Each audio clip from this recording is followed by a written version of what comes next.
All right, so if anyone's just tuning in now on Facebook or YouTube, welcome. Namo Buddhaya. We will be reading together today from the Mahaparinibbana Sutta, Digha Nikaya 16, the Great Discourse on the Buddha's Extinguishment. Again, this is a long sutta, indeed the longest of all the suttas in the Pali Canon, I think. And so we're not going to get through all of it today, but we'll start. And again, let's consider, what does this mean to us here and now today? What can we learn from the Buddha's example? Now, to begin with, I want to say this is one sutta that clearly is not the direct word of the Buddha, because he had passed away by the time this was composed. It's not word for word from his mouth. It was composed after his passing, after his parinibbana. And we don't know for sure who composed it, but there's a pretty good reason to think it was probably Venerable Ananda, who was the Buddha's attendant throughout the latter years of his life and who is a significant character in this sutta, and who is reputed to have gone after the Buddha's passing to the first council, where all the 500 Arahant bhikkhus gathered together and recited all of the teachings that they could recall of the Buddha. And Venerable Ananda was famed for his memorization, and he was the one who came and is said to have recited all of them, all of the suttas at that first council. So we can see this from the perspective of the Venerable Ananda. I also think of as one of the most human characters in the suttas, someone we can relate to. He is, at the time of this sutta, he is only a stream enterer, not yet an Arahant. He becomes an Arahant shortly after the events here.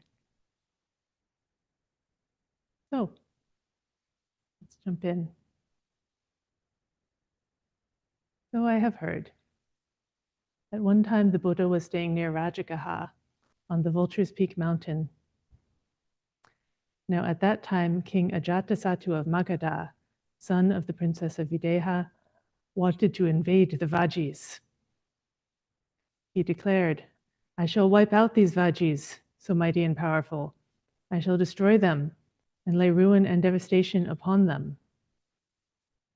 So this is a pretty dramatic beginning for a sutta. I don't know of any other sutta that begins quite like this, with such a framing of, the impending war. And, what inspires King Ajatasattu to do this? We're not really told. Surely he had some reason, something good he thought could come out of this. But anyway, he declares he's going to invade the Vajis.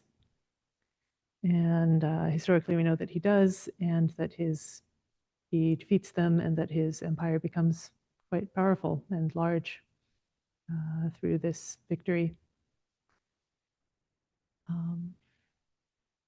Anyway, he hasn't yet defeated them, he just wants to. So then King Ajatasattu addressed Vasakara, the Brahmin minister of Magadha. That's his country, Magadha. "Please, Brahmin, go to the Buddha, and in my name bow with your head to his feet. Ask him if he is healthy and well, nimble, strong, and living comfortably. And then say, 'Sir, King Ajatasattu of Magadha, son of the princess of Videha, wants to invade the Vajis. He says, I shall wipe out these Vajis so mighty and powerful, I should destroy them and lay ruin and devastation upon them.' Remember well how the Buddha answers and tell it to me, for realized ones say nothing that is not so." So King, he's about to embark on some significant violence. This is not something that would generally be considered skillful behavior in Buddhist terms. But somehow he also has some respect for the Buddha. He wants to know, what is the Buddha's thought about this? What does he advise? What does he say? He has respect for truth in a way. So there's another sutta earlier on about King Ajatasattu who his story is that he had killed his own father, the previous king, in order to take over the throne. His father had been a disciple of the Buddha, a great supporter of the Buddha. And then after King Ajatasattu took over, he goes to the Buddha and asks him some questions about the holy life. What is the benefit of the holy life? That's Digha Nikaya 2, the fruits of the holy life. And here he's appearing again, apparently not, still with faith in the Buddha, but not enough that he's really changing his behavior in that regard as a follower of the Buddha. Okay. Anyway, he's sending his minister to ask the Buddha about this plan of his to invade the Vajis. Yes, worthy sir, Vasakara replied. He had the finest carriages harnessed. Then he mounted a fine carriage and along with other fine carriages set out from Rajakaka for the Vulture's Peak mountain. He went by carriage as far as the terrain allowed, then descended and approached the Buddha on foot and exchanged greetings with him. When the greetings and polite conversation were over, he sat down to one side and said to the Buddha, well, he reports what King Ajatu had said, I shall wipe out these Vajis so mighty and powerful, I should destroy them and lay ruin and devastation upon them. Now at that time, Venerable Ananda was standing behind the Buddha, fanning him. And the Buddha said to him, the minister is still there sitting, listening, that the Buddha is not speaking to the minister, he's speaking to Venerable Ananda. He says, Ananda, have you heard that the Vajis meet frequently and have many meetings? I have heard that, sir, says Ananda. As long as the Vajis meet frequently and have many meetings, they can expect growth, not decline. Ananda, have you heard that the Vajis meet in harmony, live in harmony, and carry on their business in harmony? I have heard that, sir. As long as the Vajis meet in harmony, live in harmony, and carry on their business in harmony, then it can expect growth, not decline. Ananda, have you heard that the Vajis don't make new decrees or abolish existing decrees, but proceed having undertaken the ancient Vajian traditions as they have been decreed? I have heard that, sir. As long as the Vajis don't make new decrees or abolish existing decrees, but proceed having undertaken the ancient Vajian traditions as they have been decreed, they can expect growth, not decline. Ananda, have you heard that the Vajis honor, respect, esteem, and venerate Vajian elders and think them worth listening to? I have heard that, sir. As long as the Vajis honor, respect, esteem, and venerate Vajian elders and think them worth listening to, they can expect growth, not decline. Ananda, have you heard that the Vajis don't forcibly abduct the women or girls of the clans and make them live with them? I have heard that, sir. As long as the Vajis don't forcibly abduct the women or girls of the clans and make them live with them, they can expect growth, not decline. Ananda, have you heard that the Vajis honor, respect, esteem, and venerate the Vajian shrines, whether inner or outer, not neglecting the proper spirit offerings that were given and made in the past? I have heard that, sir. As long as the Vajis honor, respect, esteem, and venerate the Vajian shrines, whether inner or outer, not neglecting the proper spirit offerings that were given and made in the past, they can expect growth, not decline. Ananda, have you heard that the Vajis organize proper protection, shelter, and security for perfected ones, that is, arahants, so that more perfected ones might come to the realm, and those already here may live in comfort? I have heard that, sir. As long as the Vajis organize proper protection, shelter, and security for perfected ones,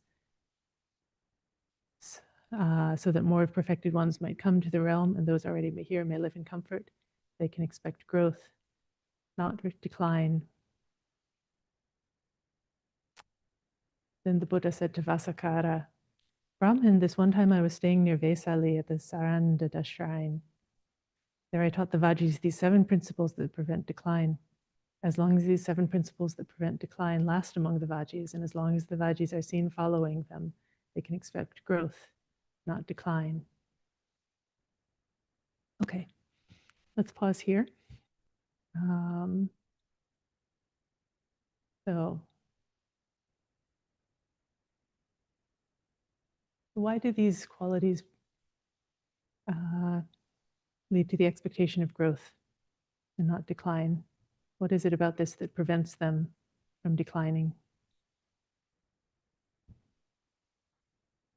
Any thoughts?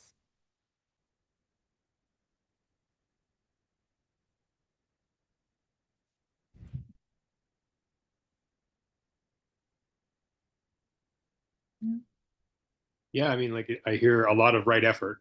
I hear a lot of skillful actions that are going to lead to wholesome mind states. Mm-hmm. Yeah, they're doing good things, right? They're not necessarily Buddhists, right? They're following shrines and spirits and things like that. But they are, I don't know, how would we summarize it? Yes, I see. Those are required for a just society, somebody put in the chat. Yes, they're a sort of cohesive society. They're unified, they're respecting their traditions, they're coming together, they're harmonious with each other. And if they are cohesive in such a way, then they'll be able to hold together. They'll be able to continue their traditions and their strength. And these seem to be wholesome traditions, right? They're not traditions of, murder and looting and all sorts of things like that. They're traditions of meeting with each other and conducting their business in harmony and respecting their elders and,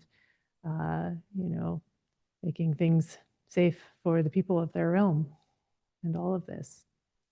So as long as they're together in such a way, unified in, in terms of their civil society at least, they can expect growth and not decline. All right. And anyway, the Buddha tells this to the minister, Ajatasattu's minister. And when the Buddha had spoken, Vasakara said to him, "Worthy Gotama, if the Vajis follow even a single one of these principles, they can expect growth, not decline. How much more so all 7? King Ajatasattu cannot defeat the Vajis in war, unless by bribery or by sowing dissension. So he has to figure out how to divide the Vajis from each other if he wants to win. Well, now, worthy Gotama, I must go. I have many duties and much to do." So the minister here is taking this as sort of advice about how do you divide the Vajis? How do you defeat them? Because that was his interest mostly. And, you have to sort of wonder for the one, or a question that has come to my mind before is like, did the Buddha know that that was his plan? Why did he give him that advice? What do you think? Yes, Ananea. Well, actually, I was thinking about the Vajis are a rule-based or a protocol-based society, but also the Buddha did not directly interfere with the workings of governments. He never says, in my so far reading and hearing sutta discussion, I don't recall his ever saying, "Oh, king, don't do this or don't do that." I mean, he talks about the rightful, lawful place of the king and the king's purview of, ruling the kingdom and having armies and whatever. So it wouldn't be surprising that he says, doesn't flat out say, because to back up, when King Atavasu comes to see him after he's killed his father and he has some remorse going on, and the Buddha flat out tells him, you can't erase what you've done. You will, going forward, you will have to have right action, but you can't erase the fact that you killed your father. Which is why Atavastu trusts him and sends Kasavara over to talk to the Buddha, because he will believe what the Buddha has advised him. So yeah, so and obviously this is a long-held human way of doing business. We're still, as we speak, doing the very same thing. So we can't say too much for humanity's, ability to learn from their errors. Right. Yeah. As I said at the beginning, I was inspired to think of this sutta because of current world affairs. But, these world affairs are always there. There's never been a time in world history where there's not been somebody committing such state-based violence somewhere. There are times when it comes home to us more strongly in some way, and times where it feels far away or, bigger or smaller or whatever. But it's, yeah, as you say, it's always been a human tendency. And a lot of kings do come and talk to the Buddha about things, about their affairs of state. And yeah, he usually doesn't tell them, you should do this, you shouldn't do that, at least not in terms of the exact decision-making of, specific decision-making before them. But it's more like he says, if you behave according to such principles, then this will be the result. Whereas if you behave according to these other principles, that will be the result, right? It's all in terms of conditional causation. That he tells them, here's how to live a good life. Here's how to be just to your people. This is what the result will be if you do that. This will be the result if you do something else. It's always kind of in those terms. Yes, Richard.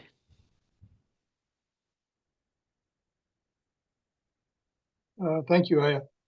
I just want to make a comment about the section. Ananda, have you heard that the Vajis don't make new decrees or abolish existing decrees, but proceed, having undertaken the ancient Vajjian traditions as they have been decreed? If you see the footnotes, which are in there, you're not displaying them right now, but where the stars are. Mm-hmm. Bhante Sujato, I guess he's the one writing the footnotes, right? He talks about how the, what are they called? The Lichavis dominated. This was like a confederation of different groups, and the Lichavis were the biggest, most powerful. But these meetings that they're having, the idea is that they all come together in harmony, right? They discuss in harmony and they leave in harmony. In other words, the decrees that they're talking about are the rules for how to conduct the overall order of these meetings, so that everyone's view is respected, whether they're bigger or smaller, and that they come to consensus if they make decisions. It's not like they just have some written thing and they're just automatically following it, like the king makes a law and now everyone must follow that. Bang. And I think this is getting into a slightly different error, but when the Buddha is about to pass away and he says, if the Sangha wants to, they can drop some of the lesser rules, but maintain the major ones. And in his footnote, I believe he kind of refers to that, or maybe down below when he gets to that section. I don't remember. But I think they're conflating two different things. I think the decrees that they're talking about are how to hold the assemblies nicely, so everyone gets along and everyone feels respected. Don't change that. You know what I mean? So as Buddha's Sangha grew, he had to start formulating these laws. Okay, how do the monks, the legal, let's call them the legal law, right? How do you get together? How do you have your meetings? How do you decide, what to do, what not to do, and everything? I think it was what they're referring to here is those type of rules to maintain the harmony of the Sangha. And somehow that got conflated with when the Buddha is passing away and he says, you can let go of some of the minor rules, right? Those are the personal rules, right? How do I do this or that with my robe or carry my bowl or whatever. I know there's a bunch of like little things like not entering into a doorway, holding your bowl. You have to put your bowl down, step into the door, reach back and get your bowl or something like that. But that probably comes from the fact that ancient doorways had these little raised, you see them if you go to ancient temples and stuff in Asia. They weren't like Western doorways that are flat right into the place. They actually have little raised sections. So it's like a cutout square, for the door, and there's a little raised section all around, right? You don't have like any just flat, bottom going in, where someone could trip or something on it. That's just my guess, but just having lived in India for 2 years and seen all these ancient buildings and everything, when I read that, I kind of got, oh, okay, I see. I see where you're coming from. Be careful, don't trip, right? And also a lot of times the ancient bowls were earthenware, so they would break easily if you dropped it and broke it. Nowadays most of the monks have some kind of metal, bowl. Mhm. But anyways, my point just is that I think he's really talking about these rules for maintaining harmony in the meeting of the Sangha. So everyone gets along, you come together in harmony, you discuss in harmony, and you leave in harmony like that. Anyway, that's just my opinion, but thank you very much for listening. Yeah, thank you. Definitely you're getting into the next section already, which is the Buddha is going to say, it's not just for the Vajis and their civil society that there are such principles. There's also for the Sangha, there are principles like this, and that will lead to growth of the Sangha and prevent decline of the Sangha. So we'll get to that in a second. And yeah, it's a very interesting question because also in the same sutta, there is the instruction that the Sangha may also abolish some of the minor rules. And both these things are in the same sutta. So it's an interesting dynamic or tension here that is, we can pay attention to as we get further into the sutta. So thank you for bringing that to our awareness. Anyway, yes, Daniel. I was just kind of thinking, and then this might be just a particular way to interpret it, but I was thinking about how you have, this king and his minister that are sort of empire building, right? They're hell bent on more wider borders, more wealth, more power. And they go to an enlightened being who is obviously passed beyond that, who in so many words says, a just and civil society is one that behaves this way. And they interpret that as, oh, here's advice on how we can destroy our enemy society by bribery and sowing dissension. And I was just thinking about, I guess, the human tendency, once you've made up your mind already, anything can be used to sort of support that in a way. And even you could go to the Buddha and say, what do you think about X, Y, or Z? And, oh, he was telling me how to, kill a nation or something like that, because ahead of time I've decided that's what I'm going to do. I was just thinking about, spirituality in that context and how certainly not just Buddhist teachings, but, many others can be sort of corrupted and missed in a way. And I think a bit about Buddha's initial concerns with teaching the Dhamma, shortly after his enlightenment, where he was just sort of like, I don't think people are going to get this. I think this is just way over people's heads. And I think of these interactions. And anyway, that was just an observation I had. I don't know if, yeah. Yeah, no, absolutely. I think this is, the poignancy of this sutta is that this is happening at the time when the Buddha knows his life is not going to be continuing very much longer. He's quite elderly at this point. The body is beginning to break down. And the main story of the sutta is about the Buddha's passing away, but also about him trying to leave us something, that once he's gone, that we can rely on. And it's showing the our predicament? What are the forces that are opposed to us being able to continue a spiritual practice in this world? And all these human tendencies, like you just mentioned, to take anything, even the good things, and sort of pervert them towards our own purposes once we're set on something. If there's not wisdom, if there's not a true spiritual practice, we'll just take whatever we can get and use it the way we want to. And this is something we want to train ourselves out of, that we have to learn how to train ourselves out of, even as our great friend the Buddha passes away. And we're still in the situation where we don't have the Buddha here, in the flesh to teach us. And so this sutta is like really, I think, important to give us a clue of how do we carry on, how do we manage things now here in this situation. It's the same situation that we have today as he was trying to set us up for. So yeah, absolutely. All right, let's carry on. So the Buddha is sort of seeing, okay, well, civil society is, maybe about to fall apart a little bit based on this meeting he has with the minister. And he's also concerned about his own Sangha.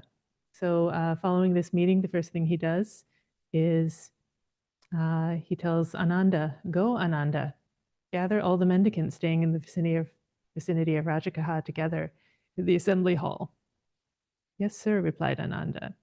And he did what the Buddha asked. Then he went back, bowed, stood to one side, and said to him, "Sir, the mendicant Sangha has assembled. Please, sir, go at your convenience." So the Buddha goes to the assembly hall. He addresses the mendicants.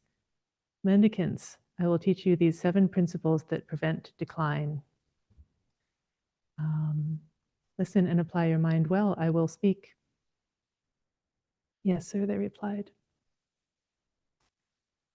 And this starts out quite similarly to the advice to the Vajis. As long as the mendicants meet frequently and have many meetings, they can expect growth, not decline. This is a little funny for our monastic community. We don't like having meetings. We like to just, be quiet and be on our own in our cave or whatever. So we have to bring this out sometimes to say, no, we need to talk to each other. We have to decide things. Venerable Tavira over here in the corner is, yes, making faces about this. Just thinking about a meeting she needs to schedule for us.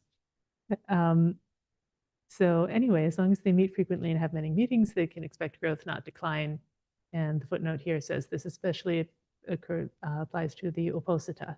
So on the full moon and the new moon, all the monastics in a given area should come together and recite their precepts. And it's a traditional time to carry on any business that is needed for the Sangha, sort of take care of things. Whenever you have such a large group of people, you need to talk to each other. You need to work things out. And how you do it?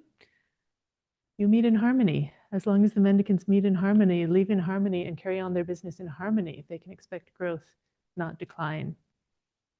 So this, I think, is getting at what Richard was saying, that this is how we do business.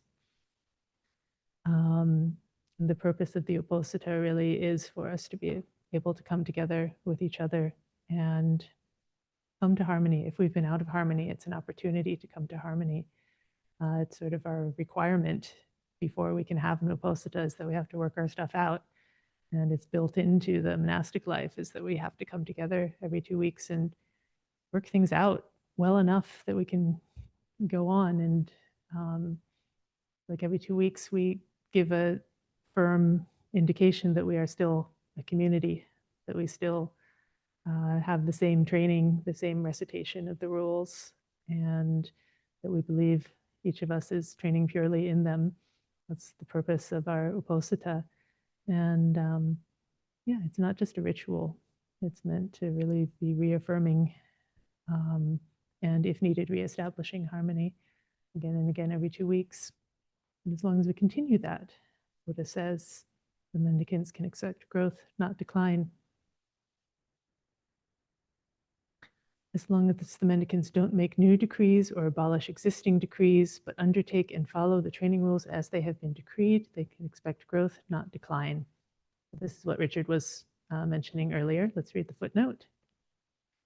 Picking up from the similar injunction to the Vajis, this kicks off a long narrative arc that binds together the Buddha's invitation to abolish the minor rules, which appears later in this same sutta, with the bad monk Subhata seizing on the Buddha's death as an excuse to give up the rules, which was the direct motivation for the first council, at the end of which the Sangha agreed not to abolish any rules, a decision that was affirmed a century later at the Second Council.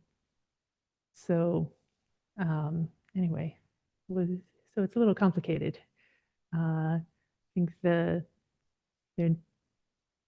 needs to be some degree of flexibility in the Sangha, and there also needs to be some degree of sticking to what has been decided to keep us together. And it's a tension that continues to today. There's ongoing debates in the Sangha about things and various ways of interpreting the Patimokkha rules and so forth, and living with them or not living with them. And what binds us together as a Sangha really is that we're all in relationship with this set of rules in some way or another. That we all have to engage with them and consider them and work with them and try to do so in a way that's harmonious with each other.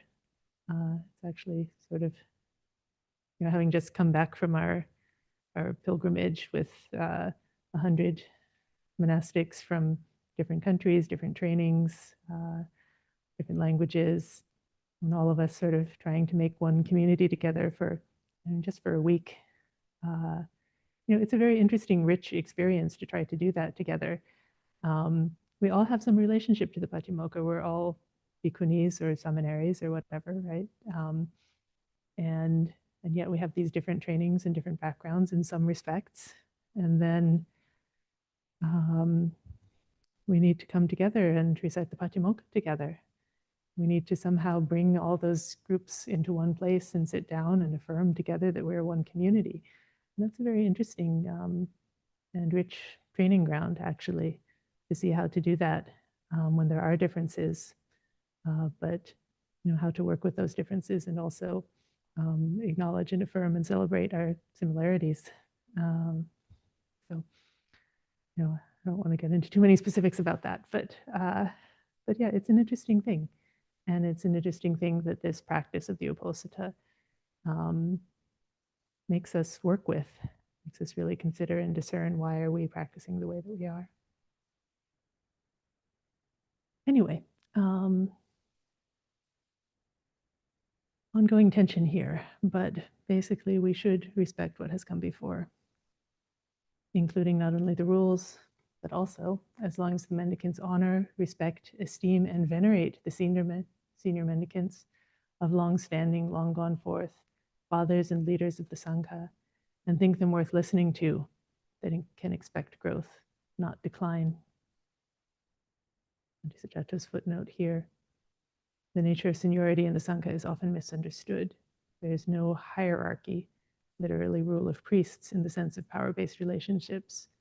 No monastic has the authority to command another monk or nun. Seniority is owed respect, but not obedience. So,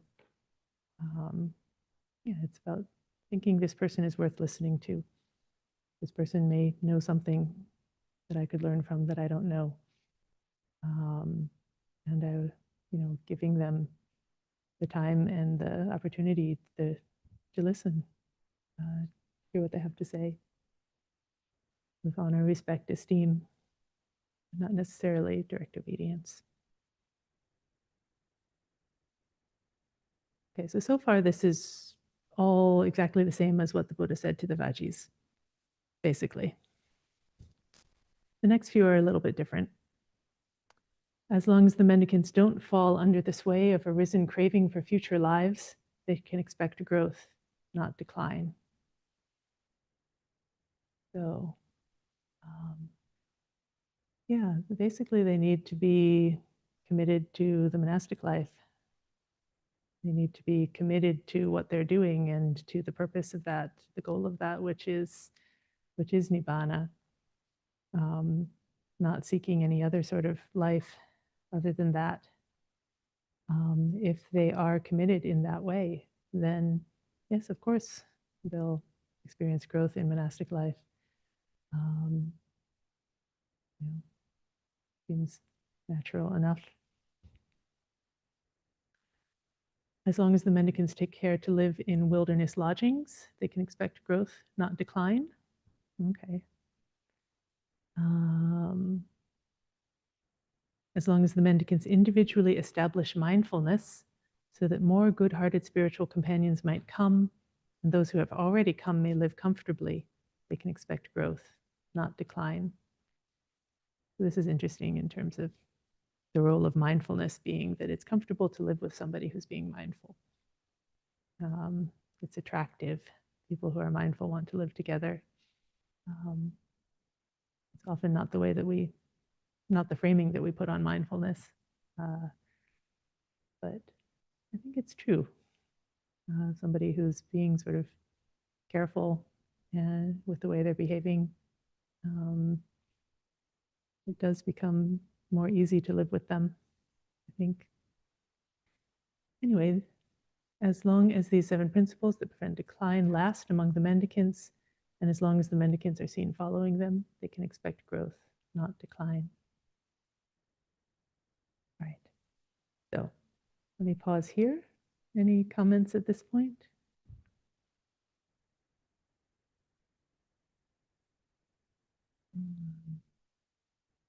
Yes, Richard. Oh, thank you, Aya. So again, going back to the rules, the Buddha himself sometimes made a rule and then rescinded it, or he made a rule and he modified it, or he made a rule and he modified it a few times and then rescinded it. You know what I mean? So Yes.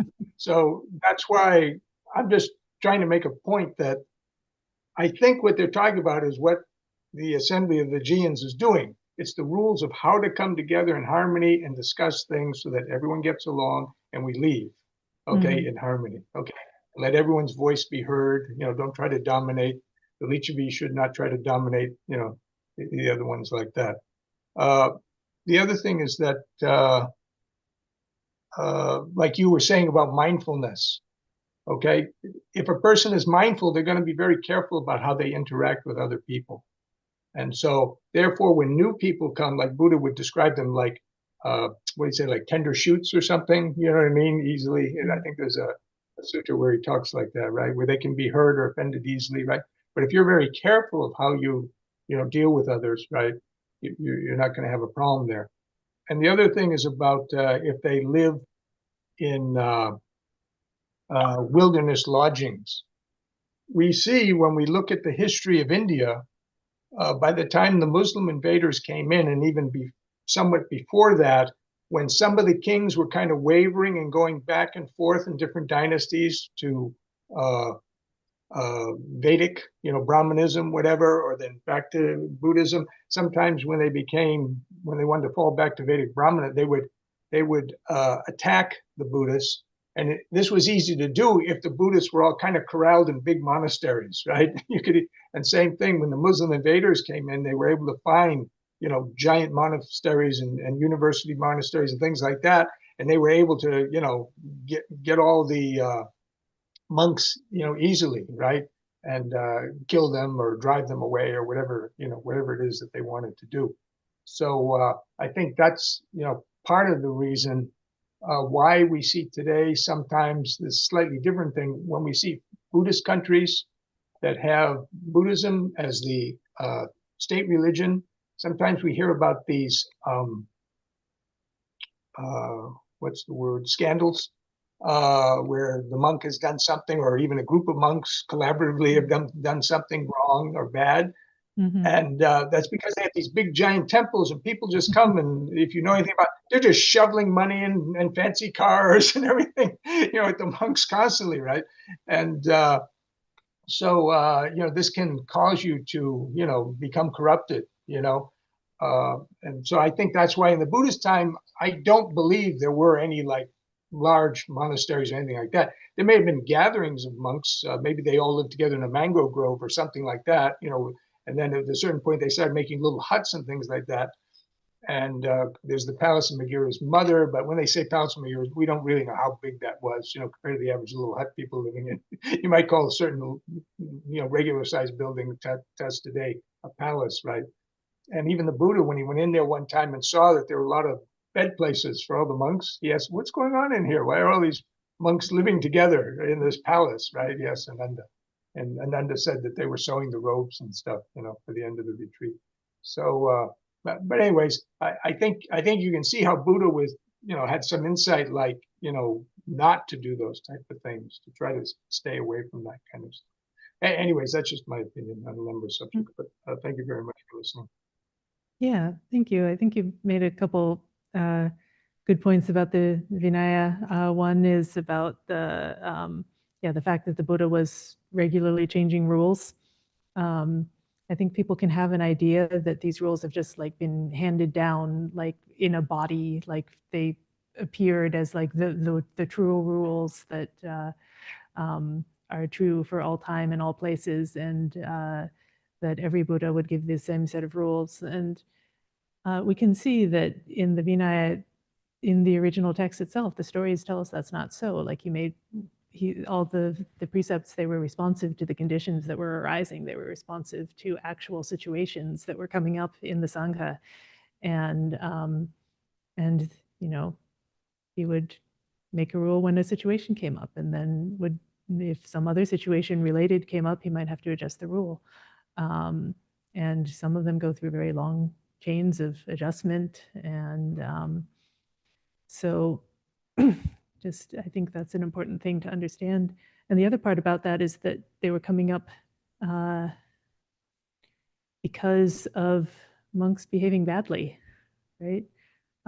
We can have an idealized notion about the purity of the Sangha, the original Sangha at the time of the Buddha. But if you read the Vinaya text, you're like, no, they were getting into all sorts of trouble. And that's why the precepts were created. That's why the Buddha taught a Patimokkha, is that they were behaving badly. And so that has been part of the Sangha since the beginning.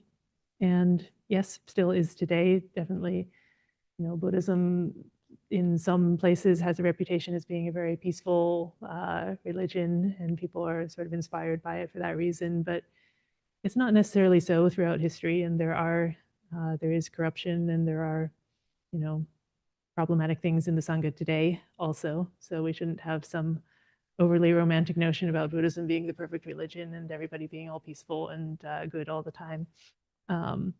But, again, that's the whole purpose of this sutta, though, is to say, okay, how do we keep it as good as we can for as long as we can? How can we carry down what is true and pass it on? So those are both good points. Let me go on. I see two more hands. Janaki, yes, please. Okay. Yeah.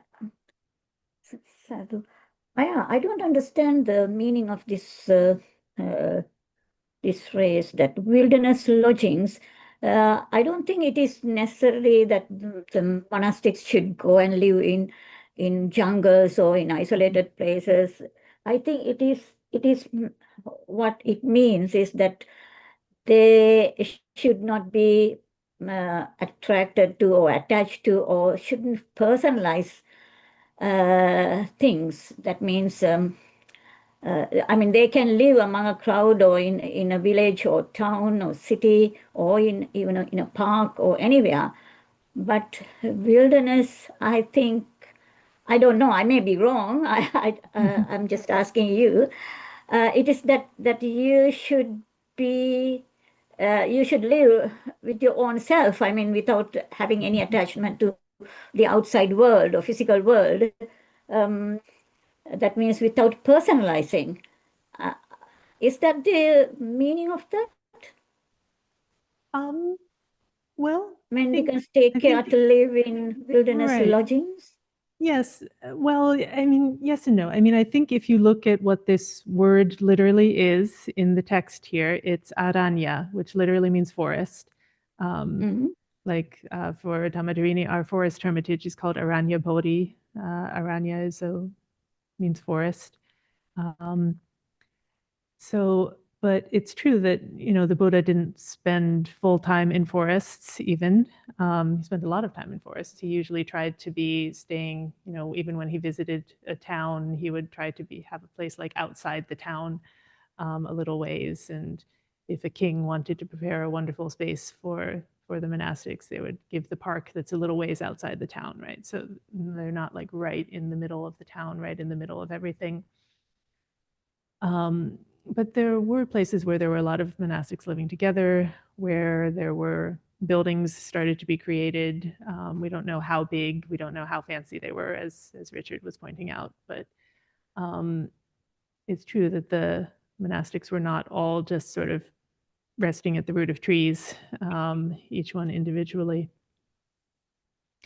I guess what I think of about this is, I think that also Richard was mentioning this, is like, we do have to be secluded in some way from worldly things, or else there is the risk of corruption. There's danger. There's danger in being too connected with the worldly things.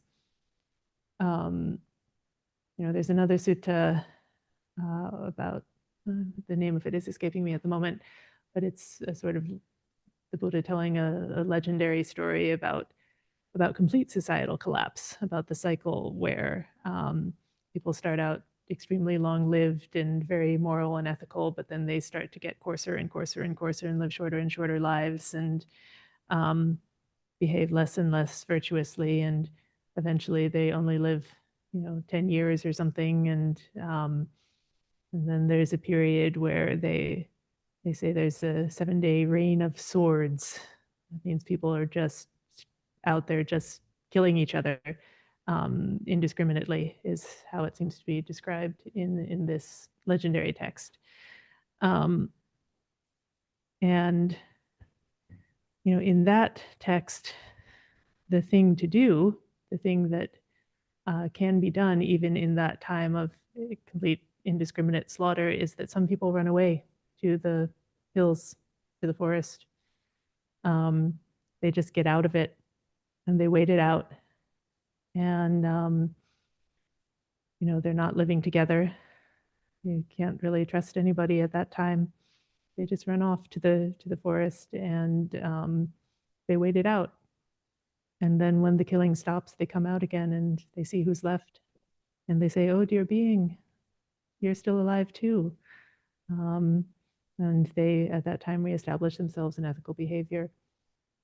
So it's kind of like going to the forest gives us a refuge from the dangers of the world, whether it's on that extreme level, or whether it's on the level of the corruption that Richard was mentioning, that we can be tempted if the monastics are too well supported, if they're given things that are not suitable for monastics, like luxury cars and these sorts of things, then they can be corrupted, and people can get involved in all sorts of greed. And once people have possessions, then they need to defend their possessions. Once they have position, they need to defend their position, and so forth. And living in a secluded way protects us from that. Living in the forest is sort of symbolic of that. There's another word that they use sometimes that is sunyagara, literally like an empty hut. Or it's just used for solitude. And that one is often used metaphorically, like there's the empty hut that is internalized, the solitude, the seclusion that is internalized. And I think that's what you were pointing to about the sort of seclusion from the self, from the grasping on a self, moving back into emptiness in that more subtle way. So I think there's this whole range. There's this whole range of meanings that this can have. There's physical seclusion of running to the forest, which can be helpful. It can be helpful depending on the situation, either for great danger or danger to one's, ethical behavior, danger of greed and craving in worldly life. These are reasons one might go to the forest. And then it gets more and more subtle. There's the solitude and seclusion that you're speaking about, from the sense of self, from any greed or hatred or delusion, seclusion from the hindrances. And that's the space in which one can really develop wisdom and insight eventually. So does the Buddha here literally mean we all must live at the root of a tree in a forest? I think not. But we should all be tending towards seclusion. We should have that intention for ourselves that we should be separate from what is unskillful. We should be secluded from harmful things, whatever those may be. And if that means literally going to the forest, then good. We should keep that in mind as an option. But I think you're right that it doesn't literally mean that all monastics must always live in the forest, or else we will decline if we have learned how to establish an inner seclusion, which I think the Buddha himself did. That's why he could go talk with kings and go visit towns and so forth. But he did go out of the town at the end of the day, usually. He'd go somewhere quiet, he'd go somewhere secluded at the end of the day. Just go to the town for the alms. Often the kings would have to come out and meet him rather than the other way around, right? They would have to come out to the monastery, wherever that was. Or in this case, the Brahmin minister goes up to the top of Vulture's Peak to meet him near the cave. So yeah, the monastics should set themselves apart in some way. Yes, and the Buddha always advised them that the charata bhikkhave charekam bahujana hitaya bahujana sukhaya. So the monastics have to go and meet the people, the general public, to advise them and guide them. Oh, yes. So if you live the whole life in a secluded area, in a jungle or somewhere, then, I mean, not everybody could go to jungles to meet the monastics. And so I don't think it was a real meaning, what was meant in that phrase, because I don't know I don't understand the Pali version. So because of that, all what I could see is the translation. So because the translation does not indicate, I mean, most of the things that you said was true, correct. Yeah, but I think it has a much deeper meaning than what was in the translation. That's what I thought. Yeah, I think you're right. I think also the translation is very literally saying what the Pali is saying. So we can interpret deeper meaning there. We can bring all these different layers in from other places, but I think literally the sentence does say forest or wilderness.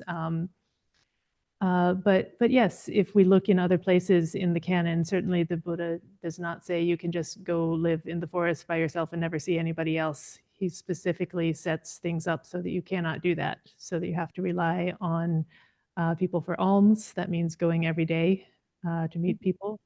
And also so that the monastics have to meet with each other. Again, as you saw above, having the frequent meetings. Yes, discussions, yeah. Yeah, so from other places in the canon, we see very much that we're not able to just be completely secluded in the physical sense. And the Buddha didn't set it up that way, didn't recommend that. But he did recommend some degree of like not living in the heart of the town, engaging, you go to the town at the right time, not the wrong time. You talk with the people, visit the families at the right time, not the wrong time. And there's a lot of rules related to that. So it's like he gave a very balanced way of like, okay, here are the ways that you can engage with the people and should engage with the people. And here are the ways that you should not, because it will be drawing you out and away from your monastic life. Yeah. Yes. Anyway, Thank you. want to talk to, yes, Daniel, you have a hand. Just a brief thing, but a lot of this conversation reminds me of a interaction I had with Ayasobana and some others, and we were having this kind of chat, and one person said, if everyone just kept the first precept, not harm, how much better the world would be, how, much more improved everything would be. And Ayasobana said, yes, it would be a lot better, but you have to realize that it's not just about keeping that precept that needs to be done. It's about uprooting hatred. It's about uprooting the taints. That's why we're having all these problems. It's not because nobody's, heard of the first precept or something like it. And I think of a lot of the kind of conversation that's going on, in this sutta, around that difference, and how when the Buddha starts giving instructions to the mendicants, to the bhikkhus, how it shifts, right? It's a little different. His instructions are a lot that's in common. But one of them, or two of them actually, you can see are about specifically like how to live a moral life. And that's when and so I think that's sometimes we can get caught up in rulemaking or systems of government, or and we can say, oh, this one's so much better, this set of rules is so much superior, or this system of governing is so much better than the other system, ignoring the fact that at the end of the day, human beings are human beings, and if we do not evolve ourselves, then it doesn't matter what system we decide to put in place, we will fall prey, to those taints, we'll behave in ways. And it's sort of how vital, how critical it is that we, at least individually, address those taints and start. Otherwise, who cares what the system of government is? We'll all be behaving according to greed, hatred, and delusion. So anyway, that's just something I was thinking about as I saw this. Yeah, it's true. The five precepts, just following the precepts in and of itself is not a full answer here, because they're not going to, in and of themselves, lead us to the end of greed, hatred, and delusion. Although I think they have a good reinforcing effect, that sometimes just rotely following the precept has a deeper effect over time. You're just like, okay, I commit to doing this, and I don't, even if I still have hatred, even if I still hate spiders, I'm not going to kill spiders anymore, right? Like for me, over time, that had an effect. I didn't hate spiders to begin with. I didn't usually kill spiders, but I didn't really like spiders. And, or mosquitoes or whatever. And I think just like making a commitment, okay, I'm not going to swat a mosquito if it bites me anymore. Or I'm, just that kind of commitment, then over time it like invisibly changed things internally for me, such that one day I found myself picking up a spider in my bare hand, just like, and realizing, oh, this is not the first time I've picked up a spider in my bare hand. And what it, the transformation had happened sort of just by committing to that precept without any other particular, commitment to getting rid of hatred or fear towards spiders. Just by following that precept, it happened. So that's my personal experience about it. That I think, it's not as that they're mutually reinforcing, basically. That giving up greed, hatred, and delusion certainly will lead you to following precepts or living in a way that's aligned with precepts. But precepts also can help you towards giving up greed, hatred, and delusion in certain respects, although it's not the whole story. Yeah. But yeah, the Buddha, like he does give recommendations about how to live a good life in the world and how to set up a good civil society. What would a just ruler do? If the ruler wants the people not to steal things, well, then the ruler should give them support, should give them food, should give them housing. If you want them not to steal, then help them, right? That's what a good, wise ruler should do. Not out of charity, but out of just recognizing, oh, I'll have a more peaceful realm if I do that, right? So the Buddha does give advice along those lines, but he also, he chose not to be a ruler himself. He would have had the opportunity. He could have been, the story, it goes that the prophecy was either he could become the great royal turning monarch, the perfect king, the one who brings justice to the whole land, or he could become the Buddha. And he chose to become the Buddha, not the great wheel turning monarch, because of exactly what you said, that at some level, it doesn't matter what the system of government is. We're still stuck with aging, sickness, and death, and rebirth. We're still stuck with those things no matter what system of government we have, no matter how just the king is. We still have that basic predicament.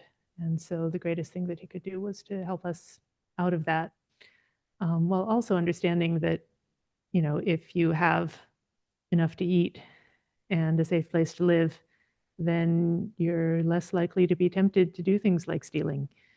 And so we can understand both on the worldly level, people need to have a good enough situation that they even can be ethical, that they even can begin to approach these teachings. They need some basis of safety and health and well-being that they can even begin. And so then the society has some relation to that. And the Buddhist does have an interest in society being a healthy and good society, where people are cared for, and that's a society in which, a monastic sangha can exist. If you have nothing but famine and war in the land, the monastics are going to be the first to go.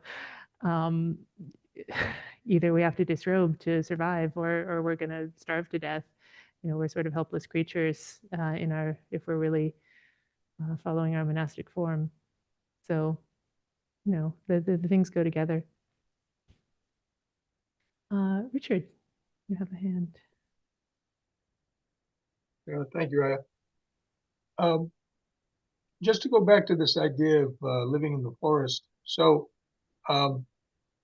my impression is the monks or the monastics would live, maybe like an hour away, approximately. So it'd take them about an hour to walk into town, do their alms round, and go back. And so an hour is maybe a good 3 miles, and that's a good distance. So you're probably not going to hear any noise from the town. That's kind of where that is. And we can see many, many times people went to see the Buddha, and even if they had what they were calling a monastery, which was probably just a group of huts that some wealthy person built for them in some remote location, it was still close enough to the town. So the person would come out in their chariot and they'd go as far as they could in the chariot. Then they'd have to get off and walk on foot, because at that point there's just a path, a footpath. Okay, so that's very common. We also see that as far as interacting with the public, if the Buddha was invited for a meal, at the end of the meal, a lot of times they'll give a talk on the Dharma. But if the Buddha was going into town, say for alms, he might say, oh, it's early, let me go to the park of the wanderers. And when he goes to that park, Buddha's not a proselytizer. This isn't like a Christian, the Bible is the only thing. He would always go up and say, oh, what was that discussion you were just having, before I arrived? And sometimes they would tell him the discussion because it was somewhat philosophical, and then he just, begin interacting with them based on that basis. Or they'd say, oh, forget that discussion. We can talk about that if necessary later. Actually, we have some questions for you. And then a dialogue would begin like that. So saying that I think the modern world where we have these gigantic cities with hundreds of thousands, millions of people, the idea of going off to a forest somewhere near the city, well, you could be somewhere at the outskirts of the city. There might be a little forest there, but, there's no way you can walk in and walk the whole place every day for alms and make yourself available to all the people. They're just too big. They're just much bigger than, the ancient world, really. And so you have to kind of take these things into account. And so many times when the Buddha was teaching someone the Dharma, a monastic at the end, or a group of monastics, he would say, there are these empty huts. There's these roots of trees, caves, right? There's a list of places, and they're all like remote, off by themselves type of things. But he wasn't telling anybody to go so far away that they wouldn't be able to go for alms or something the next day if necessary. So I think the environment he was living in is very different than our environment, and it was very easy within a few miles to get away from the city and avoid the noise and the hustle and bustle and stuff like that. Anyways, that's the only point I wanted to make. Thank you very much for listening. Yeah, thank you. All right. Well, we only got a few minutes left, and that's fine. I was absolutely not expecting to get very far into this sutta. It's a very long and rich sutta. I just want to get maybe slightly further before we end. So there are these 7 principles that the Buddha gives that are mostly matching to what he's just told, what he's just said about the Vajis and how they can expect growth and not decline. And then he gives more principles, another group of 7, and then another group of 7, and then another group of 7. He gives a whole bunch of different groups of 7 principles that prevent decline. I'm not going to go through all of them in detail, but yeah, the mendicants, as long as they don't relish work, loving it and liking to relish it, they can expect growth, not decline. As long as they don't relish talk, sleep, company, they don't have corrupt wishes, falling under the sway of corrupt wishes. They don't have bad friends, companions, associates. If they don't stop halfway after achieving some distinction, they can expect growth, not decline. So these ones are a little more personal on an individual level rather than on the Sangha level. Similarly, they should be faithful, conscientious, prudent, learned, energetic, mindful, and wise. They should develop the awakening factors. They should develop the perceptions of impermanence, not self, ugliness, drawbacks, giving up, fading away, and cessation. And then there's a group of 6 that they should treat their spiritual companions with bodily, verbal, and mental kindness. They should share whatever they gain. They should live according to shared precepts with their spiritual companions, and they should have shared right view. So there's all these different things, different levels, things that the Buddha was saying, okay, here's what you should do if you want to grow both personally and as a monastic community. Here's what you need to do. And then I wanted to get to this one. So this sutta tells the story of the last couple years of the Buddha's life. He's traveling constantly, and everywhere he goes, throughout the sutta, it says, while staying there, the Buddha often gave this Dhamma talk to the mendicants. About, Sutta says there's 8 times in this sutta where it says the Buddha often gave this Dhamma talk, which doesn't appear exactly in this form in other suttas, but it was clearly something he thought was important near the end of his life. So the Dhamma talk is, such is ethics, such is immersion, such is wisdom. When immersion, that is Bhante Sujata's translation of samadhi, sometimes called concentration or stillness or serenity. Choose your favorite version. Not concentration at all. Right. Well, anyway, Bhante Sujata's version is immersion, so we'll go with that since he's the translator here. Such is ethics, such is immersion, samadhi, such is wisdom. When samadhi is imbued with ethics, it's very fruitful and beneficial.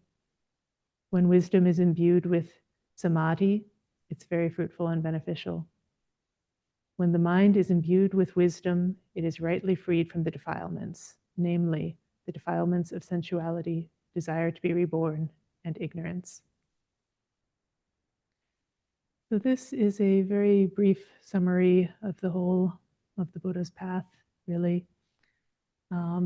It starts with ethics, and the ethics support us in clarity of mind. They support us in stilling the mind, in meditation, immersion, samadhi. You can't really have the one without the other. And then wisdom is strengthened by samadhi, by clarity of mind, by being able to see things clearly with this quieter mind, this clearer mind. Then we can gain wisdom. When the mind is imbued with wisdom, then it can be freed from the defilements through clear seeing, the defilements of sensuality, defilement of desire to be reborn, and the defilement of ignorance. So, this is for our consideration. You could, print this out, put it on your wall somewhere. It's something the Buddha said again and again in the last 2 years of his life. So we should remember this, consider this. And then I guess the last point I want to make is, so he spends some time in Rajagaha giving this teaching and giving the principles that prevent non-decline. And then he starts moving. And in the rest of the sutta, he's constantly moving. And I found online a map of how he's supposed to have moved from then. So he's starting down here, Gijjakutta. It might be sort of small on your screen, but starting down here at Vulture's Peak. And then he's heading this direction until his final passing away at Kushinada. And this was interesting for me, as having just come back from a pilgrimage in India and Nepal. I was like, oh, I've been to some of these places. We were following a route that was kind of, it was the route from the original palace of the Buddha, which is up here somewhere off the map, and down a little further to the east. But we ended up in Vaishali. And then we drove across a very long bridge at the Ganges River at what is now Patna. And we ended up, well, we didn't go to Gijjakutta, but we went to Bodh Gaya, which is down here. And you can kind of, there's something meaningful about it. You can sort of see, where was he going? Kind of looks like he was going home. He was going back to the kingdom of the Shakyas, or he didn't make it there, but that would be up here somewhere. And it's sort of like inspired to get out of Magadha, get out of this place. The Vajis, or the Lichavis, are one of the Vaji groups. They were centered around Vaisali. He's kind of just moving away, moving back to his own homeland, which was not a kingdom, but a republic, a confederation, small tribes. Anyway, that's, I guess, also just for our consideration as we think about the world, what to do when the world is falling apart. What did the Buddha do? Well, he taught and he moved, and eventually passed away. But let's see. So anyway, we're over time here, so we can stop with that. But are there any final important comments here before we close?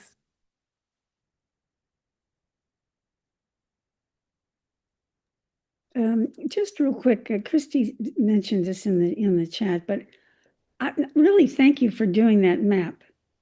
I don't recall anyone ever doing that, and that actually gives such a perspective about it. I had never had it in my mind that in his final months, where was he going? What was he doing?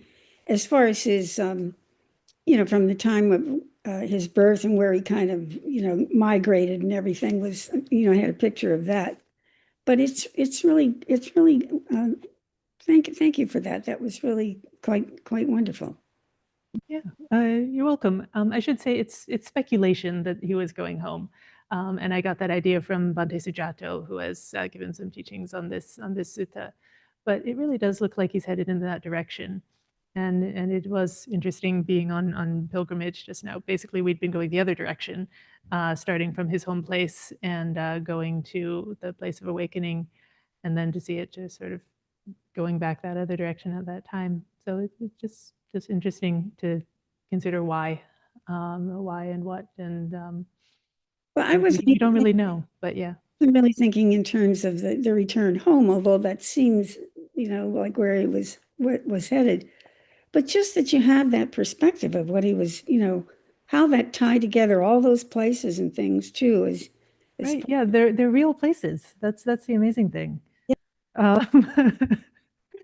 They're real places that we can even go to today, and there's ruins and things, and some of it is buried, some of it is just like mounds in the earth, and we can only speculate what's inside. But they're real places. The Buddha actually walked on this earth, and the places are still there. Some of them with the same names and everything. So, yeah, Richard. Thank you. Yes, I've heard that idea that he was going home, but that's also in the direction of Savatthi.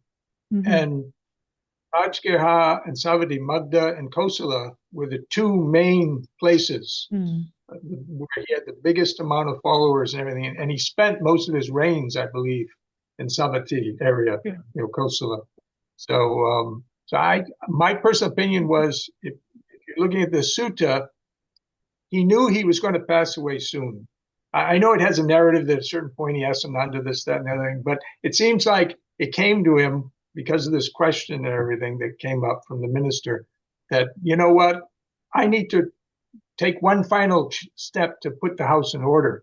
And so he went from place to place to place, giving the same, like he gave other talks as well, but that same, what are all these things that will maintain the Sangha? What will maintain the Sangha? What will maintain? And so I think that's what he was doing. He was going to all the main places, at least in the line between Rajgaha and Kosala, Savatthi, to give that talk.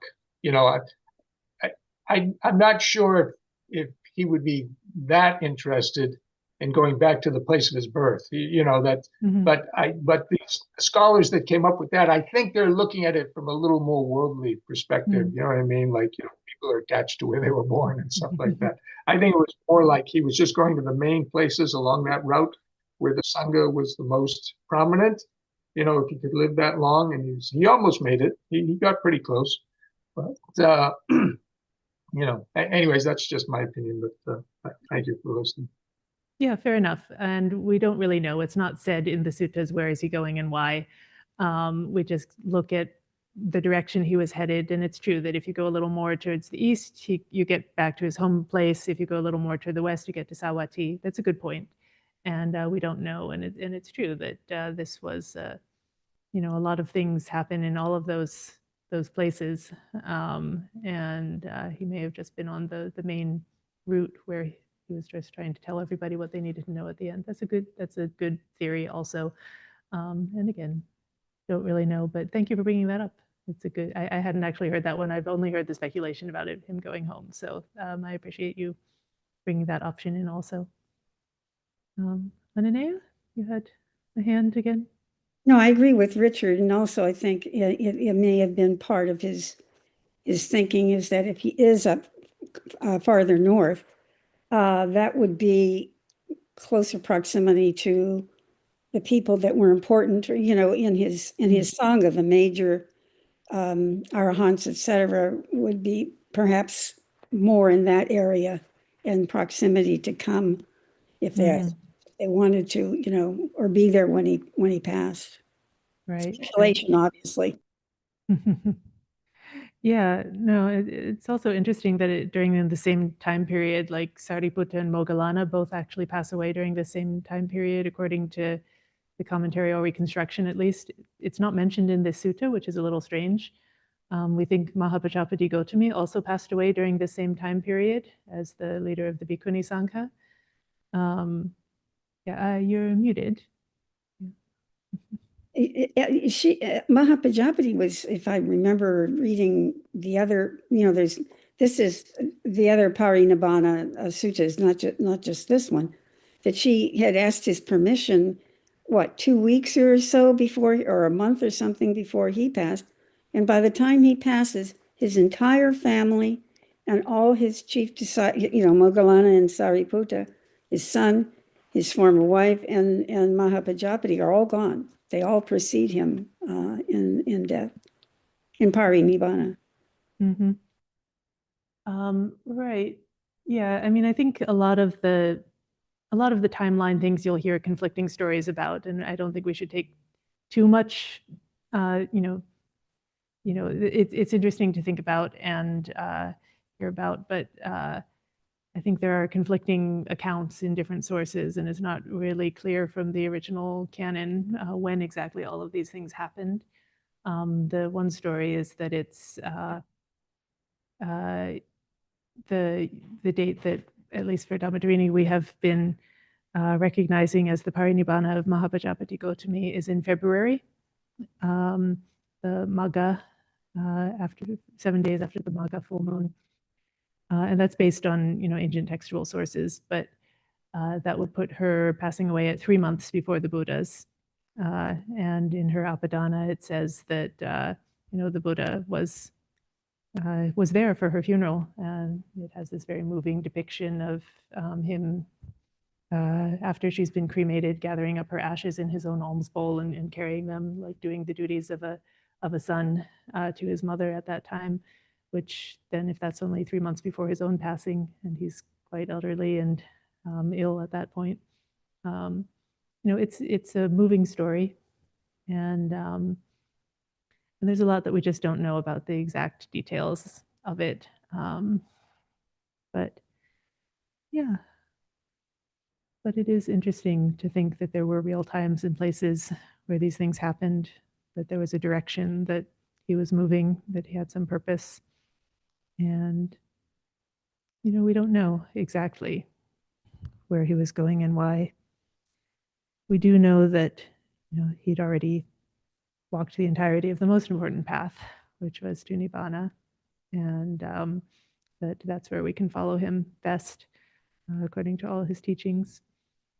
But we can also think about, in the worldly sense, like, where do you go and what do you do at such a time, if you're a fully awakened one? We can learn from that on multiple levels. So anyway, I wanted to share this sutta with you. It was coming to mind, and I hope it's beneficial, even if not completely seasonal. Sadhu, sadhu, sadhu for this. Yeah. Yeah. All right. So then I think we can close by paying our respects to Buddha, Dhamma, and Sangha.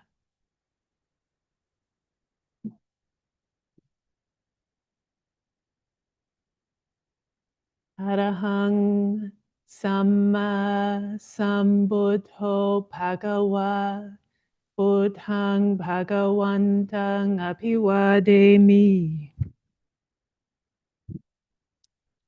Swakato Bhagavata Dhammo Dhammang Namasami. Supatipanno Bhagavato Sawaka Sangho Sanghang Namami.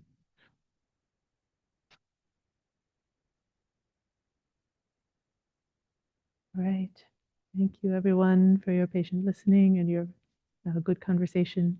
Hope to Thank see you, Raya. Thank you. Yeah, and welcome to join us Tuesday evening or Wednesday sometime, depending where you may be in the world. And if you're interested in hearing more about our pilgrimage experience, walking some of these Sadhu, sadhu, sadhu. places, so that'll be a couple days. Bye for now.